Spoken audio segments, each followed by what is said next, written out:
Pertama, Oke. di dalam Al-Quran Nah, ada ayat yang menyatakan tidak ada paksaan dalam agama. oke. QS Al-Baqarah. Quran surat. QR tuh Quran surat baca. Quran surat Quran surat Al-Baqarah Al-Baqarah ayat ayat 256. Nah. Tetapi mengapa ada hukuman bagi orang yang meninggalkan Islam? Oke. Bukankah ini yang kontradiktif? Oke. Jadi gini nih. Maksudnya gini. Anggaplah kita punya rumah ya. Anggaplah kita punya rumah. Rumah kita itu kita nggak pernah maksa orang masuk tuh.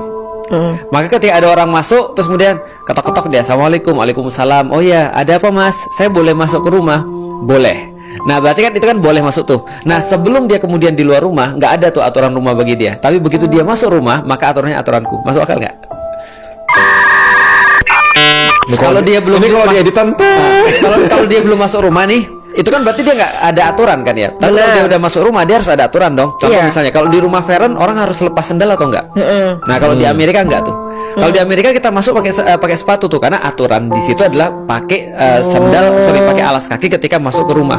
Tapi di Asia biasanya dia lepas sendal ketika di rumah, betul kan ya? Iya. Contoh lagi, apalagi misalnya aturan di rumah Feren. Misalnya contoh di rumah Feren kalau misalnya pas ke WC itu setelah misalnya dia pakai WC-nya itu harus dibersihin lagi atau enggak? Dibersihin lagi. Nah itu aturan tuh. Nah berarti kalau dia udah masuk berarti dia ikut aturan. Tapi kalau dia misalnya belum masuk, dia nggak akan dipaksa. Artinya kita nggak pernah maksa siapapun untuk masuk rumah kita, sebagaimana kita nggak pernah maksa siapapun untuk masuk di dalam Islam. Tapi begitu dia ada di dalam Islam, dia harus ikut